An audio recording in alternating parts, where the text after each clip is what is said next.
Hello, welcome to Spread Book Joy. Today I'm very delighted to announce the 2025 read-along Reading the Globe YA. You may have seen an announcement video by Katja at Page Turners with Katja and Roz at Scully Dandling about the books about their Reading the Globe read-along next year, which is all about reading translated and global fiction. And we are doing a YA middle grade version as well. And that will be hosted by Katja at Page Turners with Katja and myself, me, Jack, Spread Book Joy Jack. And I'm very excited because, as you know, if you've been around my channel for some time, I love to read and promote excellent children's literature for anyone who wants to read it, but particularly because I want adults to find great books to recommend and give to the children in their lives. So I was really pleased when Katja contacted me and asked if I'd like to be part of this amazing read-along, which is celebrating all the best of translated and global middle grade and YA fiction. We've called it Reading the Globe YA as opposed to Reading the Globe middle grade YA because of course that's a bit of a mouthful, but we are thinking about middle grade and young adult fiction, both in translation and fiction which is not necessarily in translation but has a global theme. We're going to be reading one book every 2 months, so in every even numbered month we'll be reading and discussing at the end of that month on one of our channels the book that we've chosen for that month. I'm going to go through the books in a moment and the months that we're going to be reading and discussing them in, but before I do that, I'm just going to talk to you a bit about the purpose and the themes and the reasons for doing this wonderful read-along. We want to showcase diverse voices from around the world and highlight stories that are aimed at a younger audience but are layered enough for adults to enjoy as well. So without further ado, I'm going to tell you a bit about the books we're going to be reading, and hopefully you'll join us for some of them because they all sound absolutely brilliant. So first up, in February, we're going to be reading The Forgotten Book by Mechtilde Glaser. This is a Jane Austen-inspired YA tale about a 16-year-old girl who finds a magical book and discovers that anything she writes inside it comes true. In April, we're going to be reading a book that's been on my radar for some time. It's not a book in translation, but it is a global theme, and it is When Stars Are Scattered, which is a graphic memoir by Victoria Jameson and Omar Mohammed. Omar Mohammed told Victoria Jameson his story of being a Somali refugee child growing up in a camp in Kenya.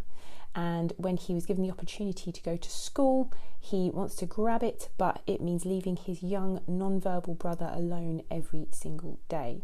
So it's about those heartbreaking choices, but it's also supposed to be very, very hopeful. In June, we are going to be reading Kiki's Delivery Service by Eiko Kodono.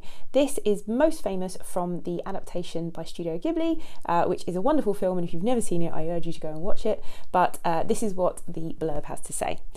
Half witch Kiki never runs from a challenge, so when her 13th birthday arrives, she's eager to follow a witch's tradition, choose a new town to call home for 1 year. Brimming with confidence, Kiki flies to the seaside village of Koriko and expects that her powers will easily bring happiness to the townspeople. But gaining the trust of the locals is trickier than she suspected. With her faithful, wisecracking black cat Gigi by her side, Kiki forges new friendships and builds her inner strength, ultimately realising that magic can be found even in the most ordinary places.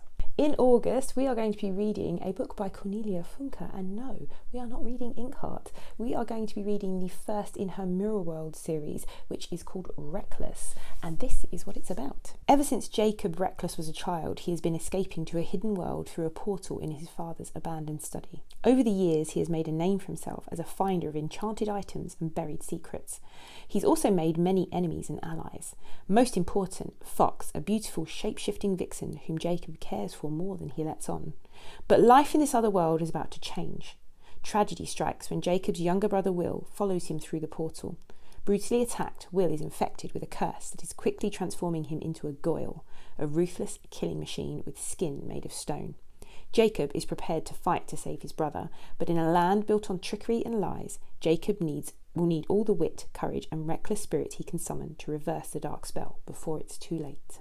In October, we are going to be reading The Prince of Mist by Carlos Ruiz Zafón. Carlos Ruiz Zafón is most famous for The Shadow of the Wind, which is an excellent book, and if you like books about books, I would definitely suggest reading it.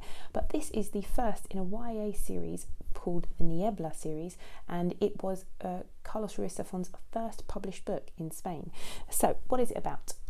It's wartime, and the Carver family decides to leave the capital where they live and move to a small coastal village where they've recently bought a home. But from the minute they cross the threshold, strange things begin to happen.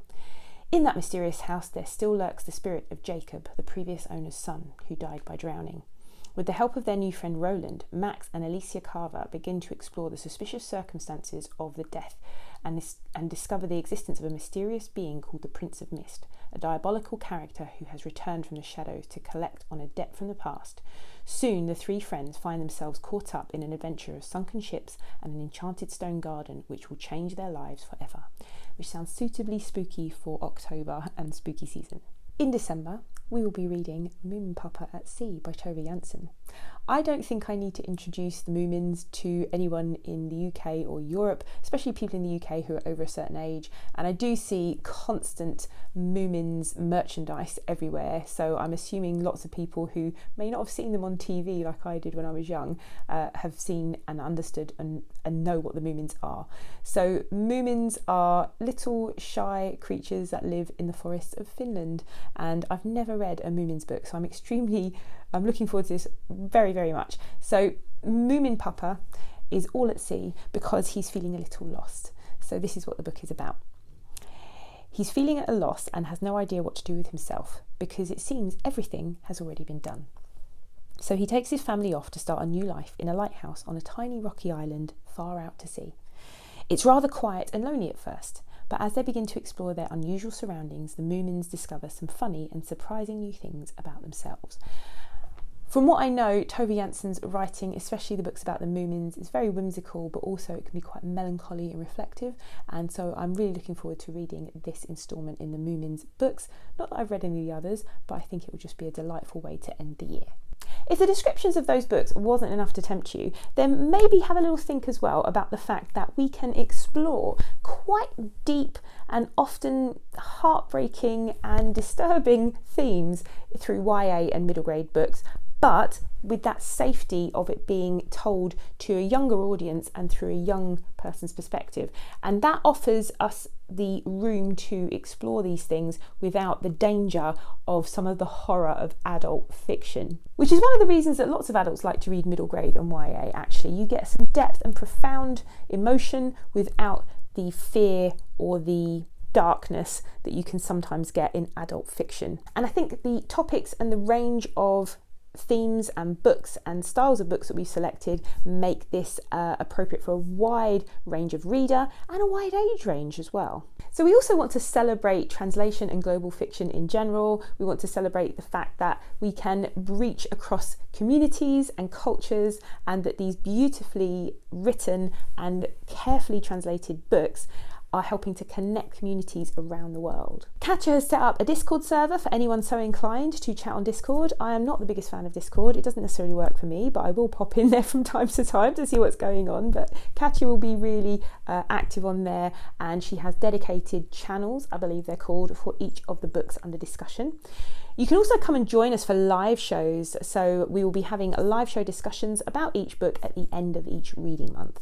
These live shows will alternate between my channel and Katja's, so we will announce on our community tabs and in the Discord server which channel it's taking place on, and you can come along and chat to us in the live stream chat.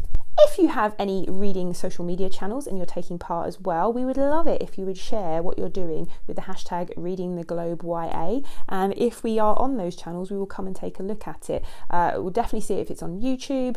If it's over on Instagram, I might not see it because I have a channel on Instagram or an account on Instagram, but I don't really go over there anymore. It's not my happy place. But if you are on TikTok or Instagram or wherever it is you are, please try and share the Reading the Globe YA love and use our hashtag whenever you're discussing any of the books or your thoughts on the books. That would be great. Try and spread the word and invite people to join us. So I'm thrilled to be hosting Reading the Globe YA next year. Are you thrilled to be taking part?